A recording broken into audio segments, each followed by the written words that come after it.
안녕하세요. 안녕하세요. 반갑습니다. 반갑습니다. 사랑합니다. 사랑합니다. 3월도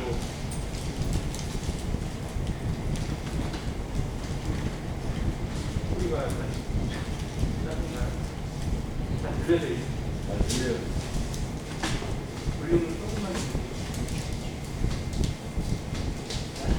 3월도 정말 금세 지나가는 것 같습니다.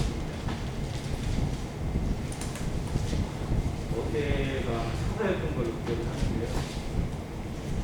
정말 서서 지나고 나니까 뻑뻑한 그런 느낌이 있습니다. 올여름이 많이 더울 거 예상을 했는데 끝난 건 아니지만 덜 편하게 좀 지나가는 것 같은 느낌이 듭니다. 고생 많이 하셨고 앞으로도 회사들의 고생이 여전히 있겠지만 주님 의지하는 마음 가운데 또 늘 하나님의 말씀으로 강건해지는 모든 성도 되시기를 간절히 바랍니다. 오늘 사무엘하 말씀 통해서 얘기하기로 합니다. 사무엘하 24장 있습니다.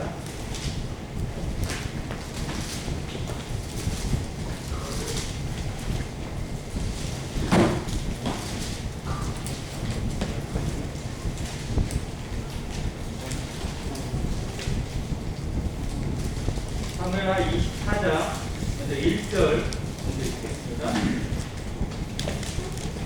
여호와께서 다시 이스라엘을 향하여 진노하사 그들을 치시려고 다윗을 격통시키사 가서 이스라엘과 유다의 인구를 조사하라 하신지라.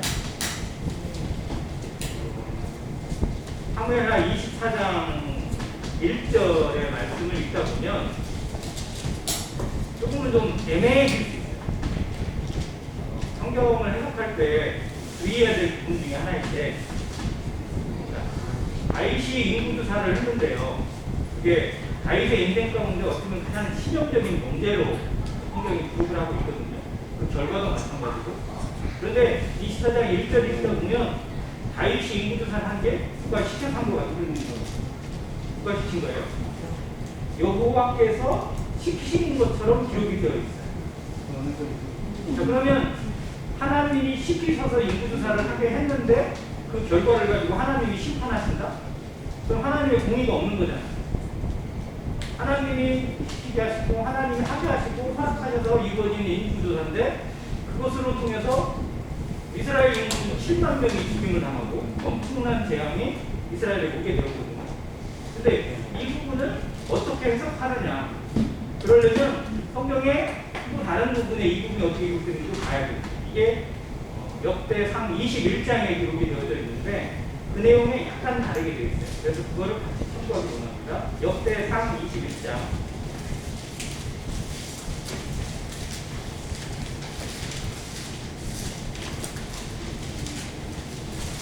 1절입니다.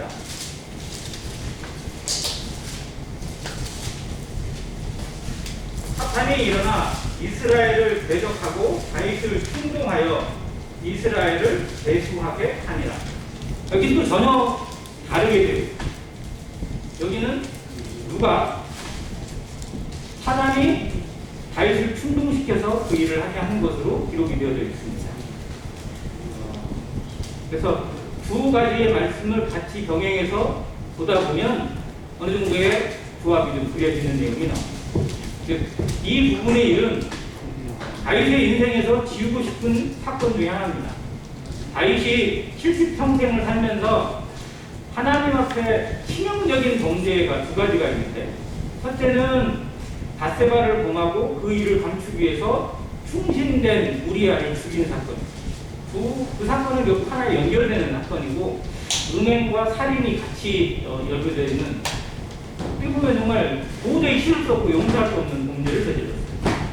그리고 그 일로 말미암아 다윗이 많은 환난을 당하고 그리고 하나님 앞에 징계를 당하게 되고 그의 가정에 끊임없는 피가 일어나게 되는 계기가 되었습니다. 자, 그리고 여기에는 다윗의 인생의 거의 말년입니다. 다윗 왕조의 40년 동안 다윗이 왕위에 있었는데 거의 끝부분에 일어난 사건인데 인구조사로 인해서 하나님의 진노를 받게 되고 온역을 통해서 이스라엘 인구 7만 명이 죽임을 당하는 엄청난 재앙이 오게 됐습니다. 자, 내용으로 살펴보면 음행을 하고 자기의 충신을 죽이고 그걸 감추기 위해서 그렇게 했던 다윗의 범죄가 인구조사를 하는 것보다 훨씬 더 심각한 것처럼 보이는데 결과로 보면 오히려 인구조사에 대한 부분에 대한 심판이 훨씬 더 가혹합니다. 우리가 생각할 때는 어느 죄가 더 큰 것 같아요? 딱 봐도 드러나는 죄. 세상의 기준으로 처리를 한다 하더라도 첫 번째에 있는 범죄가 훨씬 더 심각한 죄로 봅니다. 근데 그 죄로 말미암아 이루어진 그 하나님의 직접적인 재앙은 그 사이에서 태어난 아들을 죽이는 것. 그것이 그때 일어난 하나님의 진노였고 그 이후에 그의 가정에 계속해서 죽임이 일어나고 피가 일어나게 되고 칼이 나타나게 되고 그가 대적에게 쫓기는 어떤 그런 일들을 겪게 하신다는 그런 판을 갖게 돼요. 자, 근데 그 부분은 차지하고 이 부분에 대한 것에 하나님이 왜 이렇게 심각하게 진노하셨을까? 우리는 이것을 흔히 다윗의 교만 그리고 이생의 자랑에 대한 하나님의 경고라고 이렇게 흔히 해석을 하는데요. 조금 당겨진 부분에 약간의 차이가 있는 것 같아서 그걸 보기로 원합니다. 자, 앞절에도 그렇고 역대상에도 마찬가지인데 하나님께서 누구를 향하여 진노했냐면 이스라엘을 향하여 진노하셨어요. 그리고 21장에도 보면 역대상 21장에도 사단이 일어나 이스라엘을 대적하고 라고 기록되어 있습니다. 즉 이 사건의 주된 심판의 배경은 다윗이 아니라 이스라엘로 기록되어 있습니다. 그리고 그 일을 이스라엘을 대적하고 이스라엘을 치시는 그 도구가 다윗의 인구조사를 통해서 이루어진 그런 것으로 나타납니다. 즉 다윗이 인구조사를 하는 것 자체는 분명 교만이고 이생의 자랑이고 하나님을 의지하는 게 아니라 자기의 숫자를 의지하고자 하는 그런 마음으로 이루어진 게 맞습니다. 그런데 그렇게 된 배경 속에는 이스라엘의 잘못되어 있는 부분을 하나님께서 치시고자 하는 부분도 역시 담겨져 있습니다. 자, 이 사건과 함께 앞에서 살펴볼 게 뭐냐면 사무엘하 앞부분에 나와 있는 것들 중에 하나가 이스라엘에 일어났던 치명적인 반역 사건 두 가지가 나옵니다. 첫 번째는 압살롬의 반역 사건이고 두 번째는 베냐민 지파였던 세바라는 사람이 일으킨 반역입니다. 이 두 가지 반역 사건 다 다윗에게 아주 심각한 위기가 왔어요. 두 사건 다 공통적인 게 뭐냐면 다윗이 왕궁을 떠나야만 했습니다. 그리고 많은 이스라엘 사람들이 다 그 편으로 돌아서 버렸어요. 다윗을 배척했다는 거예요. 압살롬이 반역했을 때 다윗의 후궁 10명이 거기에 동조를 했고 수많은 배신들이 압살롬 편을 들었고요. 더 많은 백성들이 압살롬 편을 들었어요. 그리고 누가 봐도 압살롬이 이길 것처럼 보였습니다. 비그리 사람 세바가 일어나서 다윗을 저주하고 다윗에게서 떠나라고 권했을 때 더 많은 이스라엘 사람들이 그 편에 서버렸어요. 자, 이스라엘 백성들은 하나님을 섬긴다고 하면서 다윗을 자기의 왕으로 놓친다고 하면서 기회만 되면 시간만 되면 또 더 좋은 것들만 보이면 언제든지 다윗을 버렸습니다. 그런데 다윗은 그것에 대해 전혀 허물지 않았어요. 왜냐 압살롬을 처리할 때도 요압 장군에게 부탁한 게 뭐냐면 압살롬을 죽이지 말아달라고. 자기를 죽이겠다고 일어난 아들 다녔는데 정말 당연히 죽여야 될 그 아들을 긍휼을 베풀어서 살려달라고. 죽이지 말아달라고. 그리고 압살롬이 죽었을 때는 정말 슬피 울면서 통곡하면서 대성통곡을 했어요. 그리고 압살롬 편에 섰던 그 군대들 있잖아요. 그 사람들이 항복을 했거든요. 다 받아들였어요. 그러니 어떻게 보면 다윗의 관용도 있고 온유함도 있긴 있지만 정말 그 백성에 이어진 것들에 어떻게 보면 제대로 온전히 서지 못하는 모습이 분명히 있다는 거예요. 그런데 그 사건이 세바의 반역 때 똑같이 일어나요. 자, 이제 다윗은 그의 왕위를 자기의 대가 아니라 아들의 대에 넘겨줘야 될 시기입니다. 이제 솔로몬이 그의 뒤를 위해서 왕이 되어야 되고 솔로몬의 때에 성전을 지어야 되고 그의 나라가 더욱 그 안에서 강건해지기를 다윗이 정말 간절히 원하고 있습니다. 그런데 백성들의 마음은 어떻게 보면 둘, 셋으로 갈라져 있는 그런 형태였고 하나님 보시기에 전혀 정결치 못한 그런 부분들이 있어서 이 사건을 통해서 그것을 하나님이 징계하시고 또 처리하시는 부분이 담겨져 있다고 분별이 되어집니다. 아무튼 그런 내용을 좀 우리가 염두에 두고 이 사건을 좀 봤으면 좋겠고요. 이 사건이 결과적으로 다윗에게 그리고 그 아들 대 솔로몬에게 얼마나 놀라운 하나님의 은혜가 되었는지 살피면서 징계가 환난과 어려움이 항상 징계와 환난으로만 끝나지 않는다는 것. 하나님은 그 안에 하나님의 섭리와 비밀을 숨겨두시고 하나님의 은혜를 감춰두시고 그걸 발견할 수 있는 기회를 주신다는 것. 그것이 성도가 말씀을 읽으면서 기도하면서 또 교제하면서 해내야 될 거예요. 삶의 어려움을 어려움으로만 받는 것이 아니라 환난을 환난으로만 당하는 것이 아니라 그 가운데 감춰져 있는 하나님의 은혜와 위로를 체험해내야 돼요. 그 눈이 우리에게 있어야 되고 그 마음이 있어야 됩니다. 다윗은 그 마음을 가지고 있던 사람이었고 그 기회를 잘 포착해서 더욱 놀라운 역사를 만들어간 사람이 되었습니다. 그것을 한번 살펴보기로 합니다. 인구조사를 합니다. 다윗이 인구조사를 하게 되는 배경에는 분명 교만이 자리 잡았습니다. 이제 내가 얼마나 이루어졌는지, 내 나라가 얼마나 강한지, 얼마나 준비되어 있는지, 내가 얼마나 복을 받은 사람인지 한번 계산해보고 싶은 그런 마음이 들었어요. 그래서 말리는 요압 장군에게 더욱 강권해서 하라고 지시를 합니다. 근데 요압은 그것을 기분 나빠가지고 제대로 계수하지 않아요. 그럼에도 불구하고 계수된 숫자가 얼마냐? 유다를 제외한 이스라엘이 80만. 이게 뭐냐면 칼을 들고 군대에 나갈 만한 숫자예요. 장정의 숫자죠. 아마 그 기준은 아마 20세가 되지 않았을까? 20세 이상의 남성으로 아마 계수하지 않았을까 싶은데요. 80만이 계수가 되고 유다 지파에서만은 50만이 계수가 돼요. 즉 유다 지파가 얼마나 빵빵해졌는지, 얼마나 강력한 그런 나라가 되었는지를 여기서 보여줬어요. 즉 그때부터 이미 유다와 이스라엘이 어느 정도의 분열의 조짐을 가지고 있었던 것을 한번 성경이 미리 보여주고 있는 대목입니다.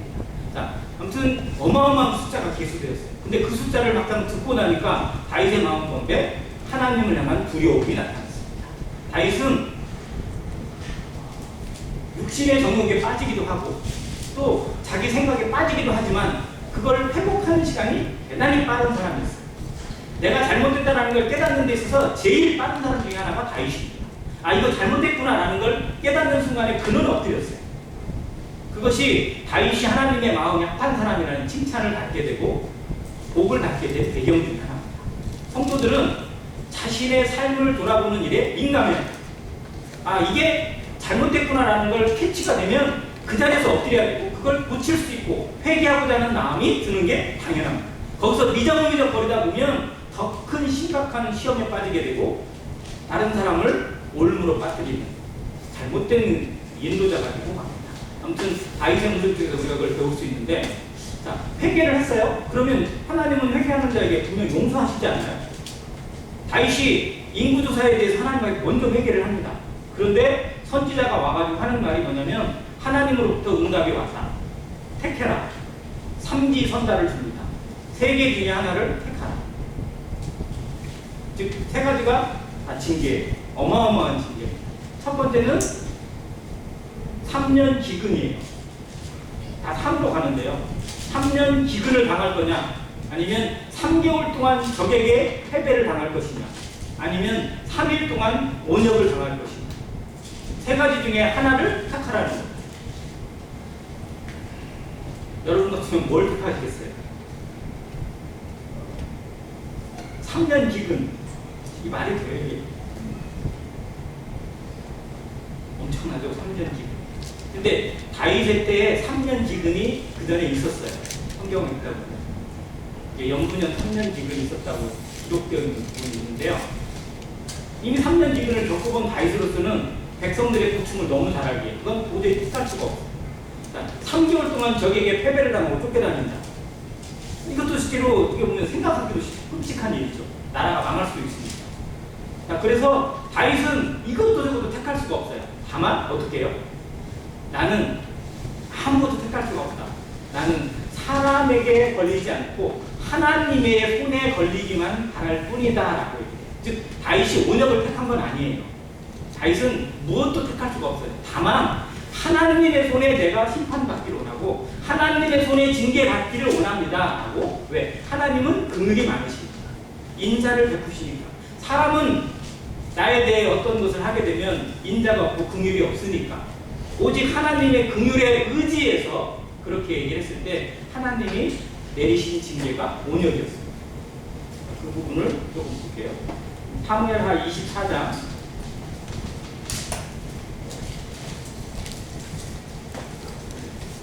15절입니다.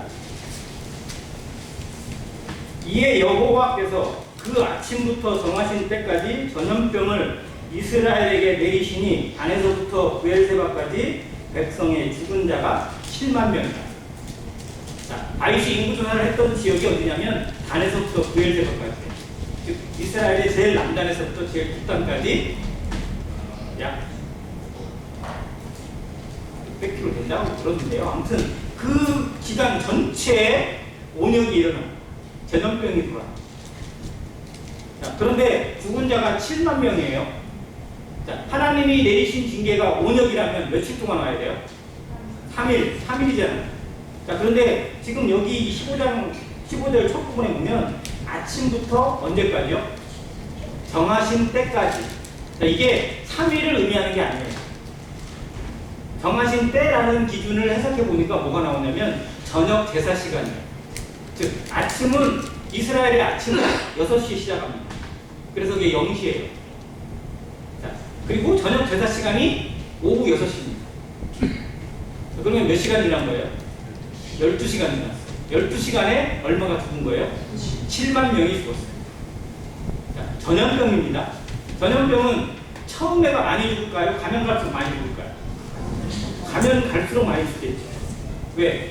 사람에게 계속 가면 갈수록 퍼지니까. 코로나가 처음에는 우리나라 확진자 왔을 때 처음에 몇 명 왔죠? 중국에서 들어온 사람 1명에서 딴데서. 그게 1월 며칠이었어요. 2020년 1월 말경에 우리나라에 처음으로 확진자가 들어와. 그것도 우리나라 사람이 아니라 중국 사람이 들어와서. 근데 그 사람으로 말미암아 시작되어져서 지금 여기까지 왔죠. 아무리 막고 싶어도 막을 수 없는 게 전염병인 걸 우리가 알잖아요. 이 시대에도 못 막아요. 하물며 이 시대에는 더 말할 것도 없죠. 근데 지금은 왜 빨리 퍼지느냐? 사람들의 이동이 빨라지니까 빨리 퍼져요. 전염병의 필수 요건이 뭐냐? 사람들의 이동 속도예요. 그런데 이 시대에는 분명 이동 속도가 지금처럼 빠를 수는 없습니다. 자동차도 없고 비행기도 없으니까.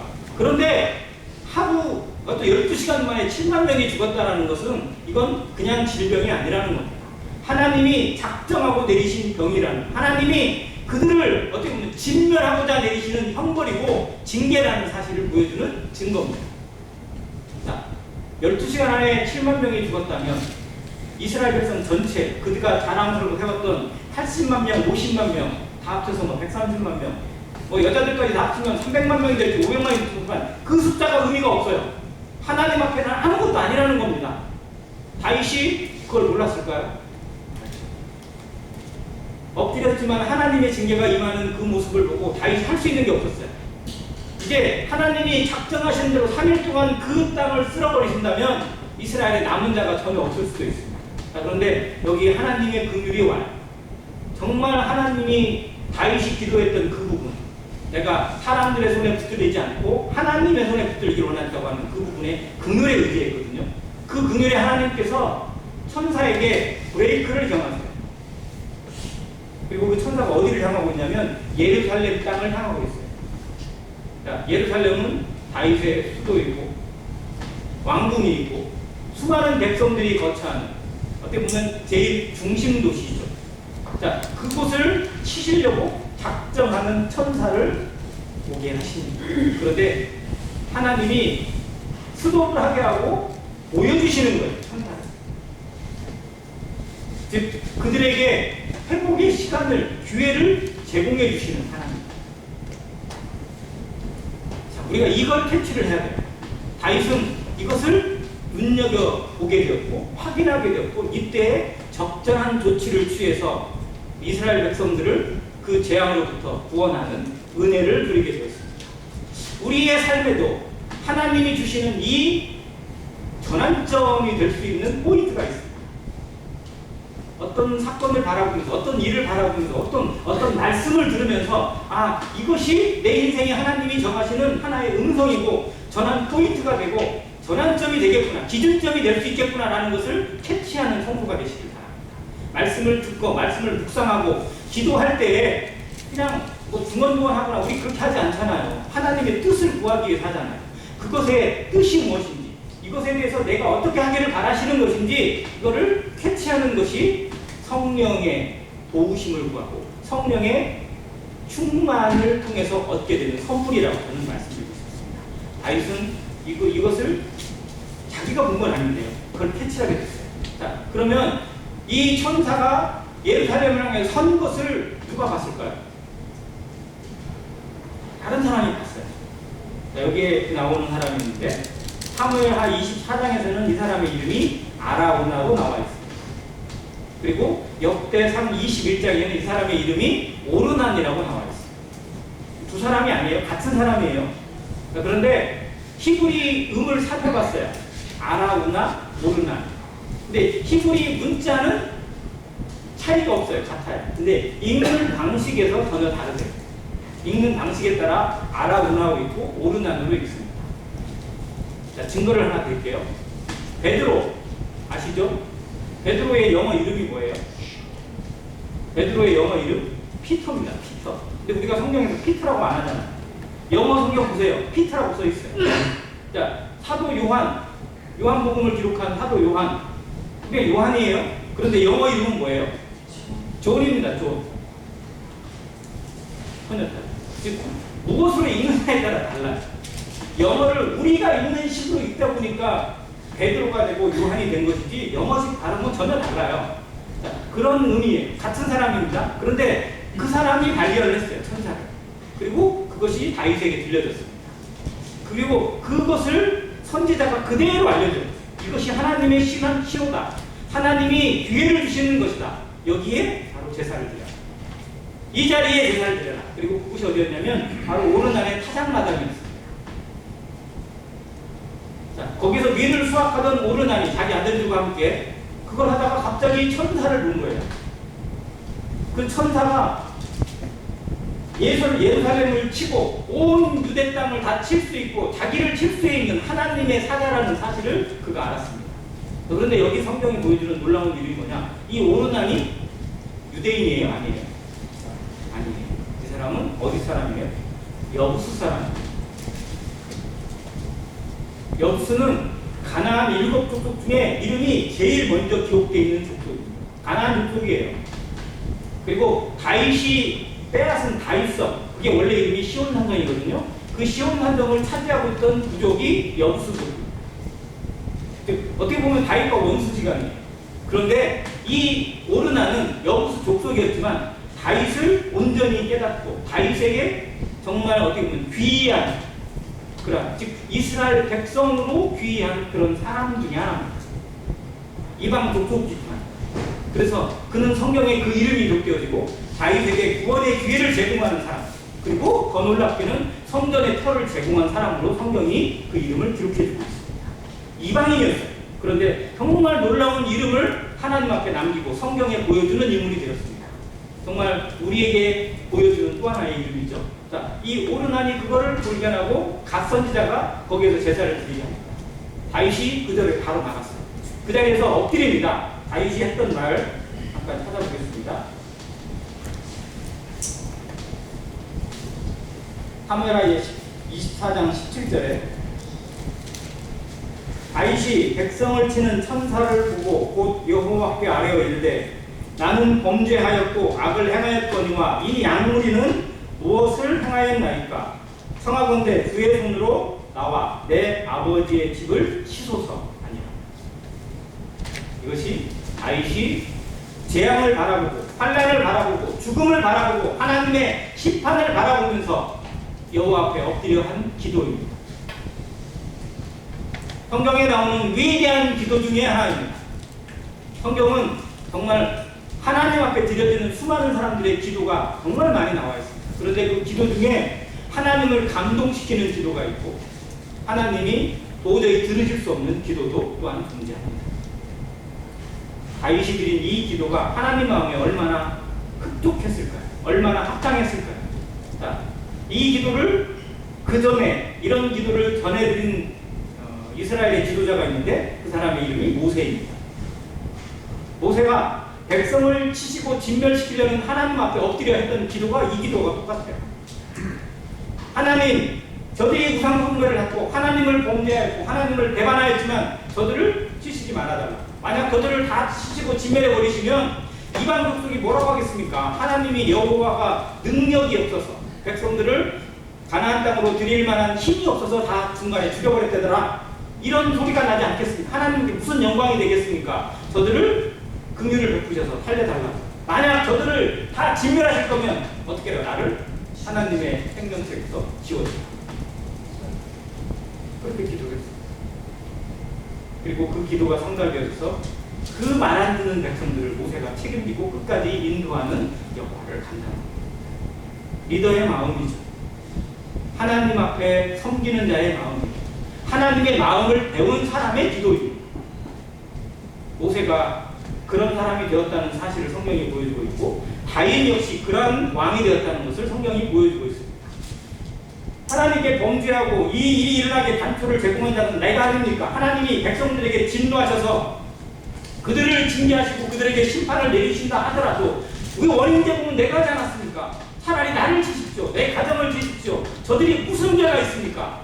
라고 하나님 앞에 엎드려 중보기도를 드립니다. 나를 쳐달라. 차라리 나를 치라고. 이렇게 기도하는 것이 이론으로는 쉽지만 실상은 정말 어렵습니다. 막상 상황이 되면 사람의 본능이 뭐예요? 나는 빠져나가려고 합니다. 정말 그래요.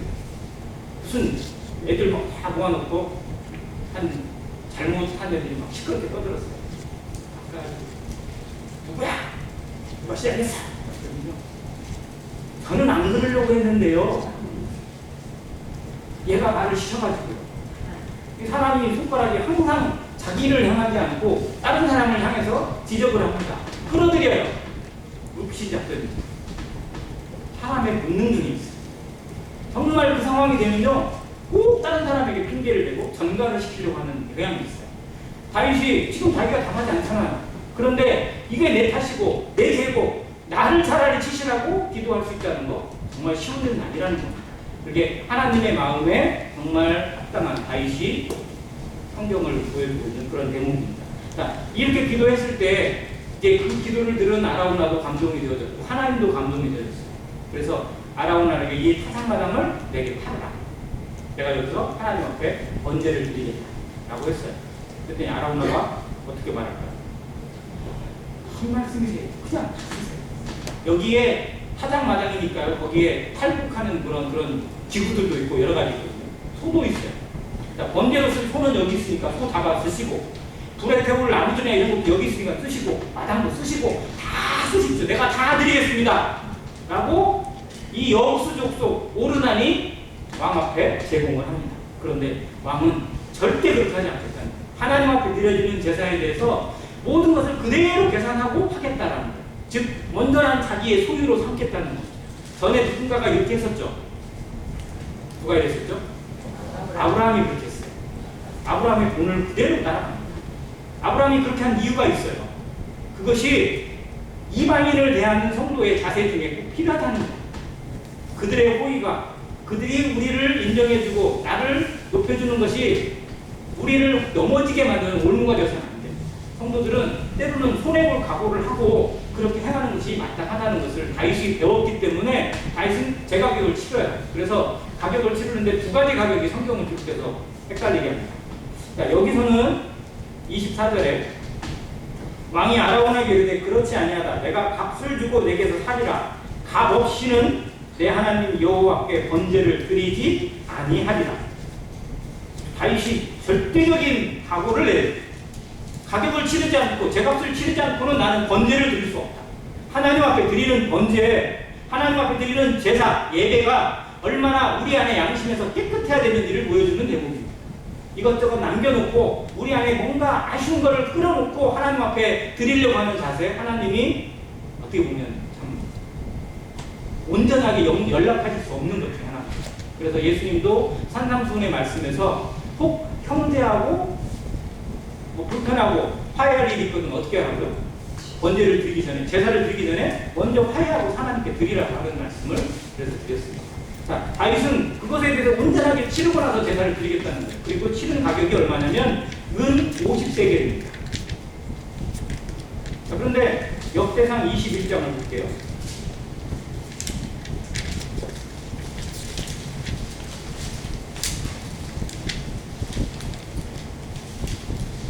(24절과 25절) 다윗왕이 오르난에게 이르되 그렇지 아니하다. 내가 반드시 상당한 값으로 사기라. 내가 여호와께 드리려고 내 물건을 빼앗지 아니하겠고 값없이는 번제를 드리지도 아니하리라 하니라. 그리하여 다윗은 그 턱값으로 금 600세겔을 달아 오르난에게 주고. 가격이 엄청난 차이가 났습니다. 은 50세겔하고 금 600세겔은요 비교가 안 됩니다. 은과 금은 15배 차이예요. 성경에서. 즉, 금 한 세겔은 은 15세겔입니다. 근데 은 50세겔이고 여긴 금 600세겔이잖아요. 이것만 해도 12배 차이인데 15배를 더 하면요 12 곱하기 15가 되는 거예요. 그러면 뭐 몇백 배 차이가 나는 거잖아요. 그래서 이게 도대체 뭔 차이냐? 알고 보면 성경을 자세히 보면 50세겔로는 어디 값을 치렀냐면 타당 마당하고 소, 즉 거기에 있는 겁니다.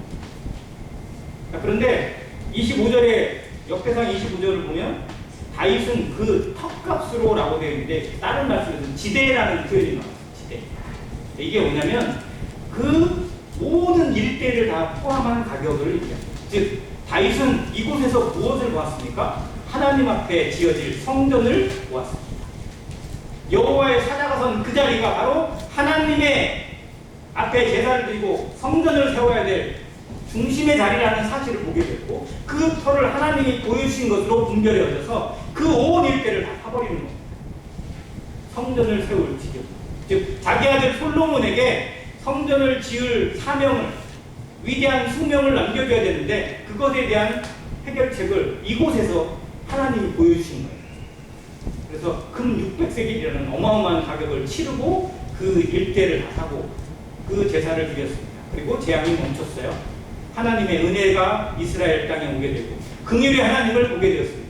그런데 이거는 환란이 그친 거잖아요. 환란이 그친 것에 머물지 않습니다. 성경은 중요한 건 그 뒤에요. 역대상 22장을 보겠습니다. 다윗이 이르되 이는 여호와 하나님의 성전이요 이는 이스라엘의 번제단이라 하였다. 어디가? 그 땅입니다.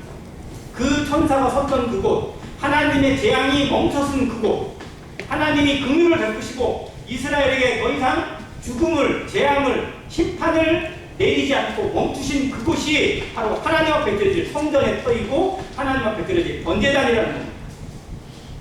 다윗의 영안입니다. 그걸 봤어요.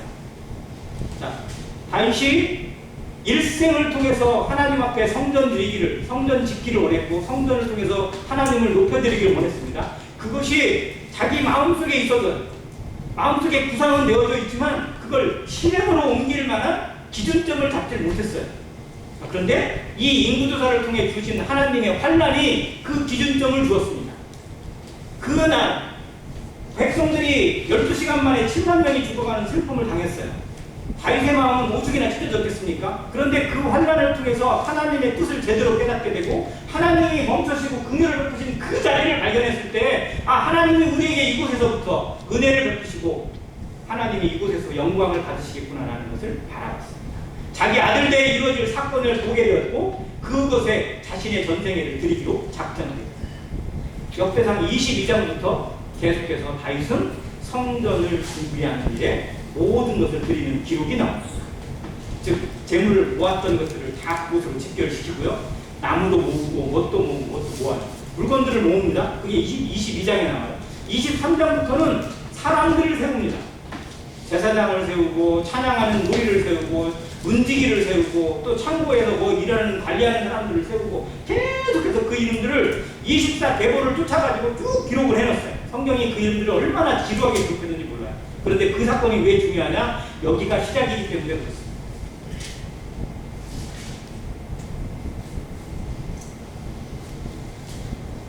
다윗의 인생에 가장 치명적이고 가장 큰 아픔이 될 만한 사건 두 가지를 아까 말씀드렸잖아요. 바세바 우리아를 죽인 그 사건. 그걸로 다윗의 치명타를 입었어요. 아들도 죽고 뭐 했어요. 그런데 다윗, 하나님이 그 다윗에게 긍휼을 베푸셨을까요? 안 베푸셨을까요? 그 긍휼의 선물이 누굴까요? 솔로몬. 그 먼저 난 아들은 죽었어요. 하나님 데려갔어요. 근데 그 아들을 대신해서 주신 아들이 솔로몬. 그래서 솔로몬을 자기의 후계자로 정할 수 있었어요. 하나님이 세우신다. 그래서 여디디아라는 놀라운 이름까지도 지어서 부르게 됐어요.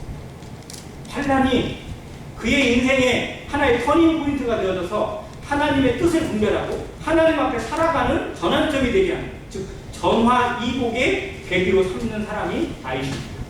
성도들의 삶이 이 전화이복을 배우는 삶이 되길 바랍니다. 하나님의 말씀을 통해서 하나님의 마음을 배워가서 성령의 음성을 접하면서 어려움이 항상 어려움으로 끝나지 않고 그 어려움 가운데 임하시는 하나님의 음성과 손길을 경험했을 때 내 인생의 새로운 시작을 하나님이 주시는 거예요. 새로운 길이 열리게 하세요. 새 인생이 어떻게 살려지는지, 하나님이 나를 통해 어떠한 역사를 이루어가실지 기대하려고 이 일을 통해서 정말 사람이 아니라 하나님만 바라보는 내 눈이 떠지게 되는 계기를 만들어가게 하십니다. 그래서 성도에게 환난은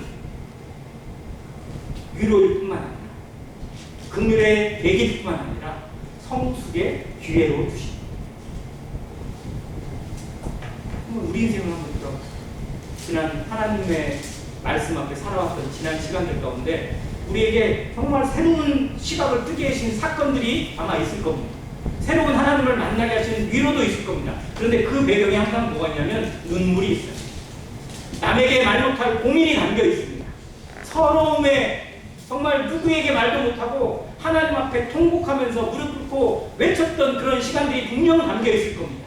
그 시간을 하나님이 헛되이 보내지 않고 하나님 앞에 환원시키셔서 하나님 앞에 다시 살아갈 수 있는 힘을 주시고 하나님의 마음을 깨달아서 오히려 더 새 힘을 얻고 독수리가 날개치며 올라가는 것이 정말 창공을 향해서 비상할 수 있는 그런 성도의 삶으로 세상 눈치 보지 않고 사람들을 의지하지 않고 하나님만 바라볼 수 있는 그런 눈으로 우리를 탈바시켜 가시는, 전환시켜 가시는 교회로 만들고 계시다는 사실입니다. 다윗의 인생에 정말 힘든 날이었지만 놀라운 비밀이 담겨있는 날, 그리고 이곳이 바로 이 성전터 모리아, 그리고 그곳에 솔로몬, 그 아들 솔로몬이 성전을 건축합니다. 솔로몬 성전터, 하나님의 놀라운 작품이잖아요. 은혜로 주신 선물들입니다. 자, 그리고 여기에 또 한 가지 담겨있는 비밀 중 하나가 이 성전터가 결국 이스라엘을 향해서는, 다윗 시대를 향해서는 하나님이 진노를 내리시려다가도 멈추셔야만 했어요. 차마 진노를 쏟아붓지 못하시는 땅이었습니다. 그런데 어떤 시대에는 하나님이 그 진노를 무자비하게 쏟아놓으셔야만 하는 때가 왔습니다. 누구에게? 그 아들에게. 독생자 예수 그리스도가 바로 그곳에서 십자가에 못 박혀 죽으실 것을 하나님은 아셨습니다. 이 다윗에게는, 그리고 따라는 인생들에게는 하나님이 긍휼을 베푸시고 브레이크를 거셨지만 그 모리안 땅의 시작이 어디인지 아시죠? 창세기 22장에 나온 아브라함이 자기 아들 이삭을 번제로 드린 땅이 바로 그 땅입니다. 그 산이에요. 아브라함이 자기 아들 이삭을 칼로 죽이려고 할 때 하나님이 말리셨어요. 브레이크를 거셨어요. 아브라함아, 아브라함아, 멈춰라. 다윗에게 범죄한 바위에게 교만한 이스라엘 백성들에게 하나님이 진노를 내셔서 그들을 다 쓸어버리실 작정을 하셨지만 참아 내리지 못하고 멈추셔만 했어요. 천사야 멈춰라. 거기에 서 있어라. 그리고 다시 기회를 주셨잖아요. 두 번이나 하나님이 멈추셔만 했어요.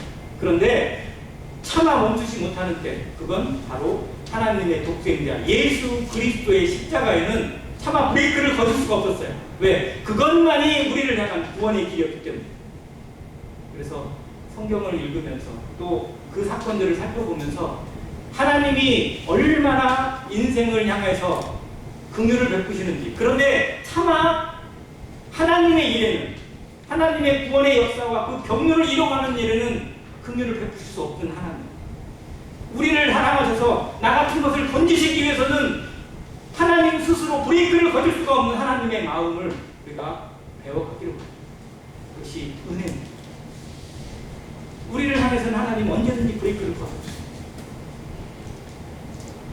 그런데 정말 온일 위해 구원이 담긴 그 문제 때문에, 나를 살리는 그 문제 때문에 독생자에게는 브레이크를 거둘 수 없던 하나님의 마음을 우리 삶에서 조금씩이라도 배워가게 되길 바랍니다.